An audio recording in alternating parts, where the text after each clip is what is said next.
হুগলির বামপ্রার্থী চুঁচুড়ার কিশোর প্রগতি সংঘের 131 নম্বর বুথে ভোট দেন। সকাল 7টা নাগাদ প্রথম ভোট দেন মনোদীপ ঘোষ। ঘড়ির কাঁটায় 7টা বাজতেই শুরু হয়ে গেল অষ্টাদশ লোকসভা নির্বাচন প্রক্রিয়া ভোটদান। তীব্র গরমের জন্য সকাল সকাল মানুষের লাইন পড়ে ভোটদানের উদ্দেশ্যেই। শুধু ভূমিপুত্র মনোদীপ ঘোষ নয়, চুঁচুড়ার বিধায়ক অসিত মজুমদারও যোগদান করে এই ভোটদান উৎসবে। আপাতত হুগলিতে শান্তিপূর্ণ ভোটের ছবি ধরা পড়ল। আরো বিস্তারিত জানতে চোখ রাখুন আমার বাংলার পর্দায়। এই জায়গায় কি বলবেন? এই অভিজ্ঞতা তো ছিল না, নতুন হলো, নিজেকে ভোট দিলাম। আর ভোটটা খুব কঠিন। দুই তারকা 1.5 মাস ধরে দুই তারকার সঙ্গে লড়াই করেছেন। একজন সাধারণ কর্মী বা সংগঠনের নেতা হিসেবে কি বলবেন? না, ঠিক আছে, রাজনীতির ময়দানে ওইভাবে তারকা বলে আলাদা কিছু নেই। এটা নির্বাচন, রাজনৈতিক সংগ্রাম, এই লড়াইয়ে আমরা আছি। তৃণমূলে এত বা বিজেপির এত প্রতিপত্তি, তার মাঝে কিভাবে লড়াইটাকে দেখছেন বা কিভাবে আজকের দিনটাকে লড়াই করবেন? আমরা তো মানুষের মধ্যে থেকে প্রচার করেছি, মানুষ সাড়া দিয়েছে, তার প্রতিফলন ভোটের বাক্সে হবে।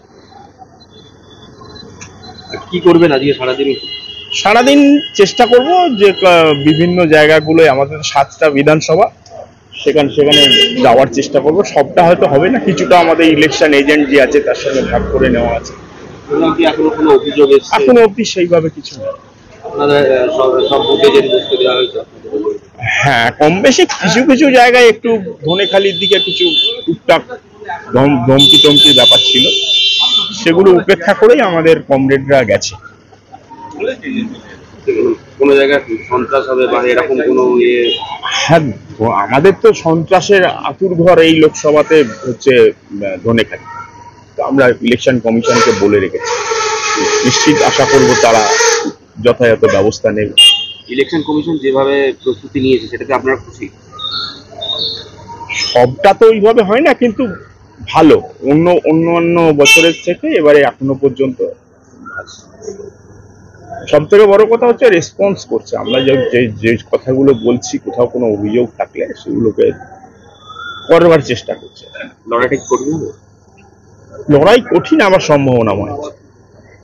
সামরিক বাহিনীতে পর্যাপ্ত পরিমাণে দেওয়া হয়েছে, তাতে কি সুরক্ষিত ব্যাপারটা বাড়বে?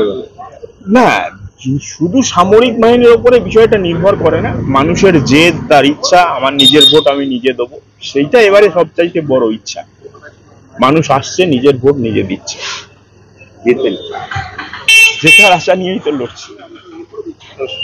দাবি ত্যাগ এই চ্যানেল কোনো প্রচার করে না, হিংসাত্মক, ক্ষতিকারক বা অবৈধ কার্যকলাপ এই চ্যানেল দ্বারা প্রদত্ত সমস্ত বিষয়বস্তু শুধুমাত্র একটি শিক্ষামূলক উদ্দেশ্যের জন্য। ধন্যবাদ। শুভেচ্ছা টিম আমার বাংলা নিউজ।